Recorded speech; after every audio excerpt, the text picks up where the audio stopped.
Hi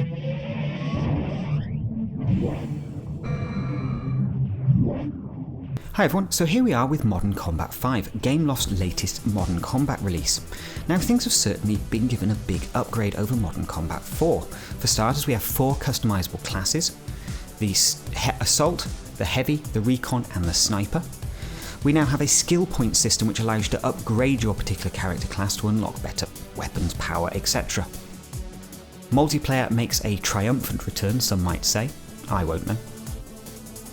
And the graphics and game engine has generally been given a massive tickle up. It's now looking closer to console, as the guys at Gameloft are saying, console-like, but you know, it's not going to give you that exact same experience as you're getting on, say, PS3, PS4, Xbox One, Xbox 360. It is very much an approximation of what a console can deliver, but it's very impressive nonetheless.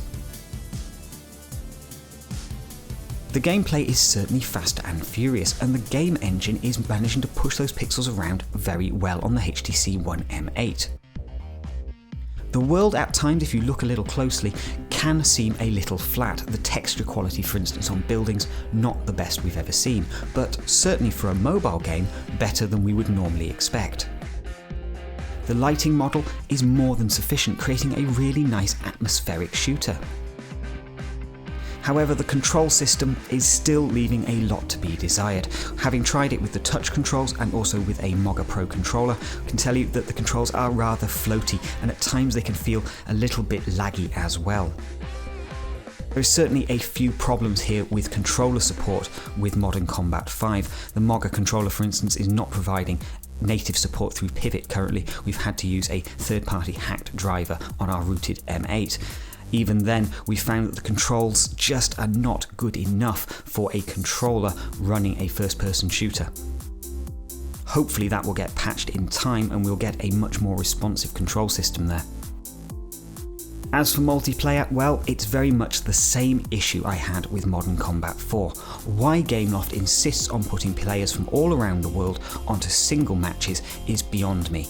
What the heck is the point in someone in Europe trying to play a multiplayer game with people in China? It's next to impossible to actually shoot anyone because of the insane amount of lag that your opponent is exhibiting on your screen.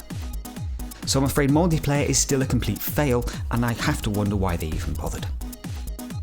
Now this shouldn't really detract too much from the single player campaign because that has been laid out, from what I can tell so far, very nicely. Each single player map, as it were, lasts around 3 minutes, a nice kind of pick up and play when you're stood in a queue or waiting for a bus, etc. Now the game is retailing for $4.99 and there is not a single trace of in-app purchases anywhere in the game. Hurrah Gameloft, thank you very much for that. You may get a lot of flack for a lot of things off us, but being a little bit pure towards paid up front means that we can give you a high mark for not trying to double dip the fan base. Like I say, we'll be back with a full review in around a week's time once we've been able to explore all of the content and hopefully some of the bugs have started to be ironed out as well.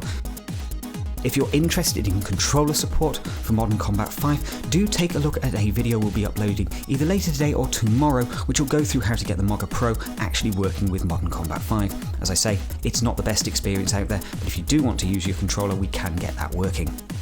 If you're also thinking of playing Modern Combat 4's multiplayer over 4G, forget about it, because it only works over Wi-Fi. I'm actually detecting quite a lot of backlash against Gameloft within the comments for how they've actually set this game up. A lot of people saying this game's a bit of a step backwards, especially the controller support, which seems to be, basically non-existent at the moment. Very, very hacked together. And quite a few people kind of grumbling this game feels unfinished in the multiplayer side of things. I think I'd agree with that, actually. This does feel as though they've kind of dumped this out and actually it's not quite ready for prime time. Thanks for watching. Do please subscribe to us on YouTube and Twitch, and please like and comment on these videos as well. We love to chat.